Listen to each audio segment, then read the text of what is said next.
I think truly a lot of the times we get upset in life has more to do with what's going on inside us than what's going on outside us. I think a lot of times the reason we get upset, the reason we're angry, and the reason we are unbalanced and we don't get along is more the stuff that's going on inside us, okay, than the stuff that's going on outside us. And Jesus came to work on the inside of us, to transform us and to change us. And the Christian life is about being made like Christ. I think all too often, though, we're being made like the world, and we don't really see the difference. And I really want to talk today about, I think all too often we look out into the world, and there are things that are inconveniences that we view as emergencies. Have you ever known somebody who's had an inconvenience and they view it as an emergency? Or I think we get the two confused all the time. Although there is a photo I have today of sometimes things in life do go bad.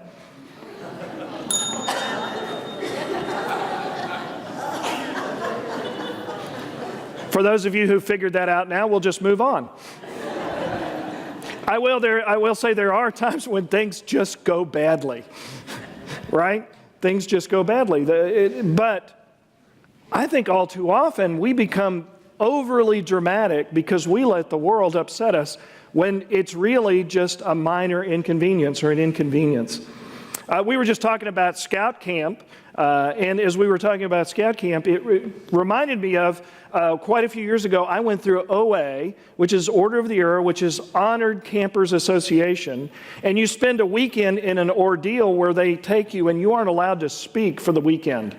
And then you camp, and you have to be elected by your friends. You have to have at least, I think, 2 one-week campouts and 20 other campouts, and they take you out and they leave you in the dark by yourself, and then they come get you the next morning. And as it all started, we had is it a call-out or a tap-out now? Tap-out, so they still do tap-outs. All right. So, well, they did us right before the tap-out. They asked, are there any questions before we couldn't speak? And I asked the question, what happens if it rains? And the leader said, you get wet.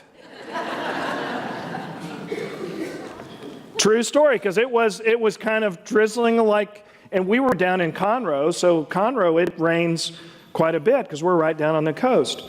So as we're getting ready to go camping, they give you your sleeping bag and 2 matches. I don't know what you do with the 2 matches because it was raining. I had snuck a garbage bag into my sleeping bag. Guess where I slept that night? In a garbage bag, in a sleeping bag. It was good I was short. It's like 4'9" in high school, which presents a whole other set of problems. But life can be, there's some people who are figuring it out, yeah.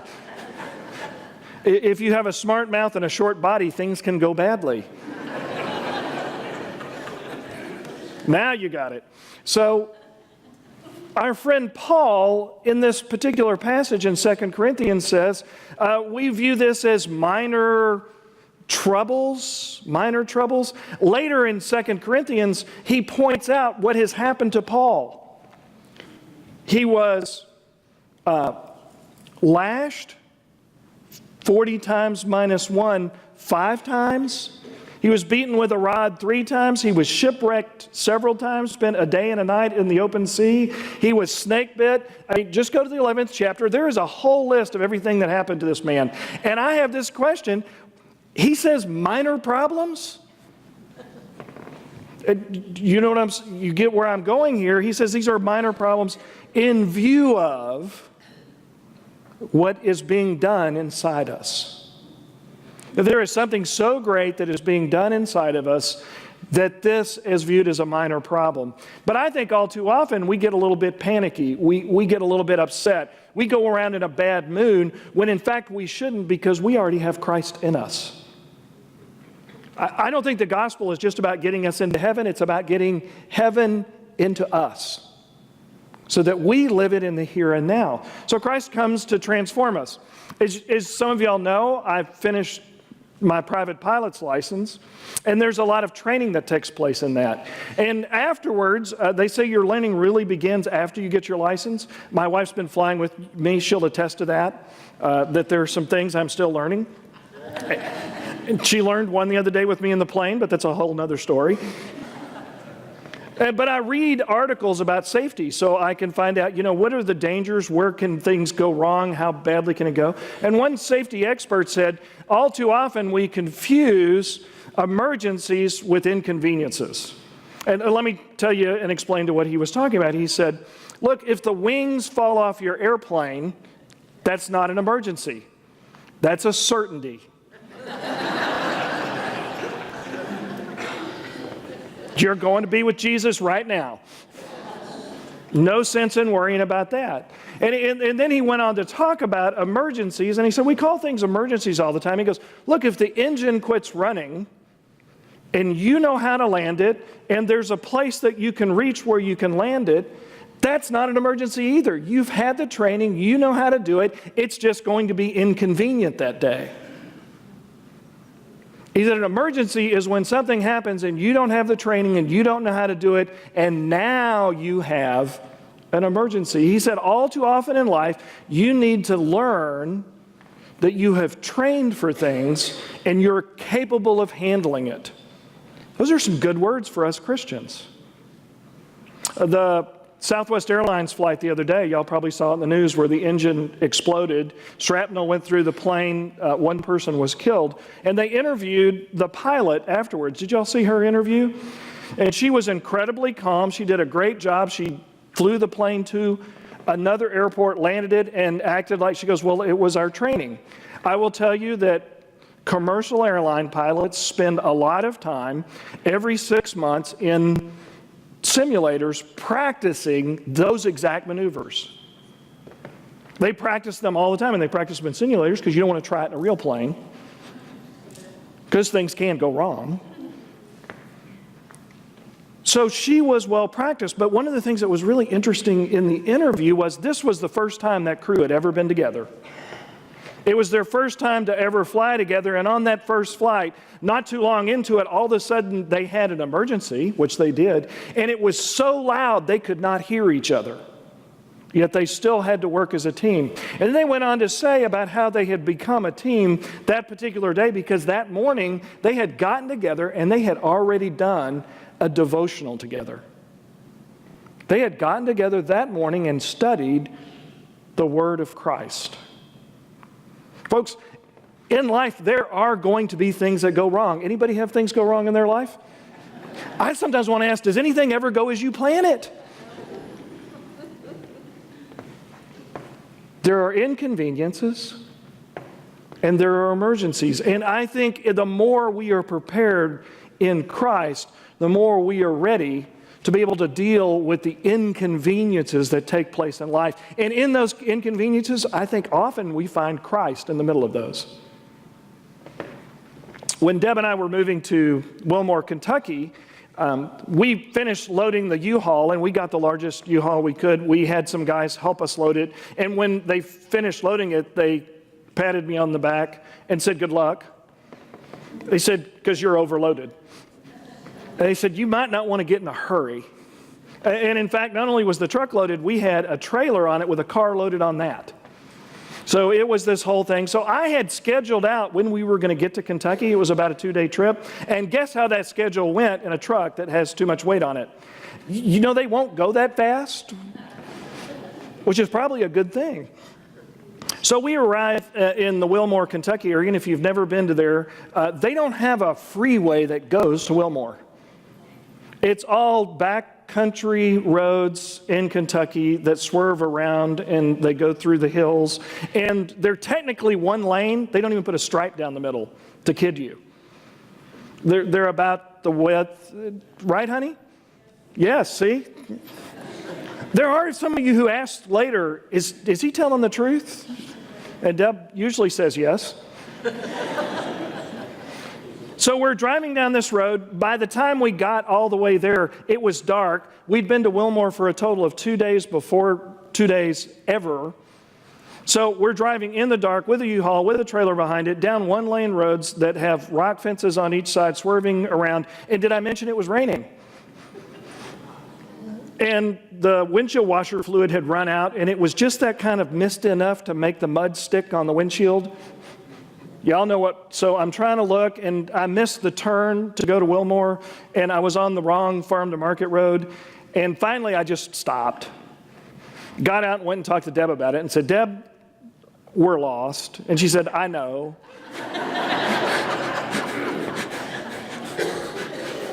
By now, even the dog's a little panicked. He's in Deb's lap, like, are we there yet? So I said, well, honey, she suggests we turn around. And I'm like, yeah, right. There was no way to turn around. I said, the only way we can go is this way until we get to somewhere. I said, I tell you what, if we can get to the Walmart in Nicholasville, I know where the rent house is from the Walmart in Nicholasville. So we finally made it to the Walmart in Nicholasville, and we washed the windshield. We filled the truck up. We make it that night. And we get there. It's dark. It's late. We open the back of the trailer, and we pull out blankets that our stuff was wrapped in, played them all out on the floor, and made a pallet to sleep on that night. It was a good night's sleep. It was funny, though, as soon as we finished making the pallet, the dog was right in the middle. He's like, I know what that's for. The next day, there was an association of Texas students in Kentucky who all showed up and unloaded our truck for us. And in fact, all we had to do was stand and point, and all of our stuff became unloaded. I went later and talked to the office that gives scholarships, and as I was talking to the officer of that, I told him my story about a U-Haul, to which then he told me of his story about a U-Haul, which his quit running. And they had to unpack and repack it all. Anybody had a U-Haul quit on you? Yeah. And then he brought up, I think everybody has a U-Haul story. Every seminary student here has a U-Haul story. If we follow God's calling in our life, my point is this, there are inconveniences. Every student that came, there was some inconvenience. There was some inconvenience that we sold our house, we packed our stuff, we moved our family. But in the midst of all that, there was God at work. Not only at work in the circumstances, but at work inside us. I think we need to realize that when circumstances aren't working out, that maybe it's time that God is working on the inside of us to transform us. Well, our second passage, Jesus is teaching, and his ministry is caught on incredibly well. In fact, there's so many people, they can't even get around him. And it becomes a problem. It becomes a worry. And in fact, his whole family is worried that things might go badly. And in fact, the religious teachers think that things may go badly as well. They want to distance themselves from this Jesus guy. So what do they claim? He's of the devil. This is not from God. And what are the family members? They go, what? He's crazy. Now, I'm going to let you in on why they were so worried about what might take place. There's a concept in the early centuries called cutting the heads off of poppies. Anybody ever heard of this one? Oh, you're going to learn something today. Cutting the heads off of poppies. And it comes from, you can read it in Herodias's history or in Aristotle's. But it is this concept that was taught because there was a Roman leader, and his name was Lucas Superbus. You can remember that name, can't you? Superbus. Lucas Superbus, whose son had gone and taken over a territory and had taken everything there was to take, and he was now in charge of the whole area. He wrote a letter back to his dad and said, what should I do now that I've taken everything? And his dad never answered, but the man who was sent to get the message watched what he did, and he went out into a field, and he took a sickle, and he cut all the heads off the tallest poppies. The man went back and told the son what had happened, and the son said, oh, I know what he wants done now. He wants me to kill all the people who are in the higher parts of society. He wants me to take out everybody who is some kind of leader within society so that now we are in charge of this entire area. Now, can you imagine the implications if you're Jesus and all of a sudden you have risen up in a society that is controlled by Rome? his family is thinking, this could go badly.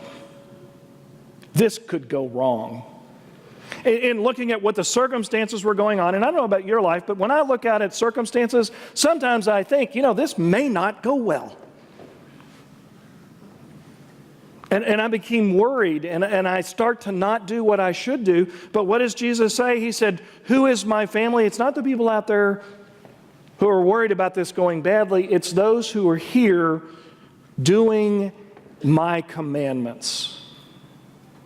I'll tell you this, it did not in the end work out well for the disciples. But yet the glory that was brought to their insides, the glory that was brought to heaven, the glory that was brought to God, was greater than all these minor troubles that were taking place. Well, let me tell two stories and see if I can draw this together. I think we worry way too much about the circumstances around us, and that steals our joy. I told this whole idea of a sermon while we were at Rotary. Rotary's become kind of like my venting place right now. And so I talk to the guys around the table, and I call them my table of sinners so that I get a perspective. Some of them go to church. And I said, hey, have you ever thought about what is the difference between an emergency and an inconvenience? And as we talked about it, one of them said he was reading The Upper Room this past week, and on the 3rd of this month, there was a story that has to do very much with this. It was a lady who was having to move, and as she was moving, she had just driven through a great deal of mountains and had just come out of the mountains, and the sun was coming up, and she saw on the horizon, and she was behind schedule, and life was difficult, and she was having to change jobs, she was having to change everything. And as she drove along, she saw along in front of her mountains, and she was like, great, this is going to slow me down. But as she drove toward the mountains, as she drove toward the trouble, what she came to find out that it was really Lake Michigan, and it was just mist. And as the sun arose, the mist burned off, and there really wasn't any trouble in front of her. How often in our lives do we decide that there is trouble in front of us? How often do we decide that we've got problems? How often do we worry about stuff that ends up not being really anything but misty mountains? One final story, because I don't think we really realize that in the middle of difficulties, God can be at work if we just look around and consider it. There's a story, and it's a pretty good one, on the internet about a job interview. And in the job interview, they asked this moral question. You're driving along, and you're in a 2-seat car, and there are 3 people, and they need a ride. And the first one is the woman of your dreams, and she's there, and you should meet her, and this will change your entire life. And the second person there is a long-lost best friend who had saved your life, and you owed them.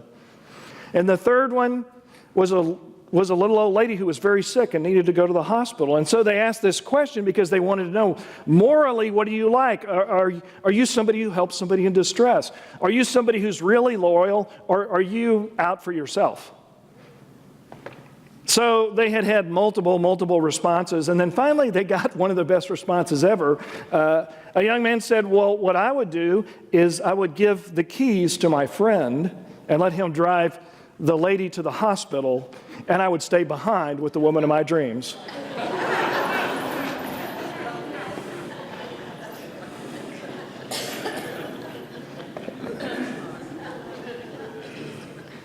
My encouragement to you is we may look up in life and go, you know what, this is an emergency. It may just be an inconvenience, but it may be a place where God can work in your life and change everything. My prayer for you and my prayer for this church and myself is may we see the trouble that is in life as a mere inconvenience so that God is at work in us. For it is more important who is at work in you than what is at work in the world. In the name of the Father, and the Son, and the Holy Spirit, amen.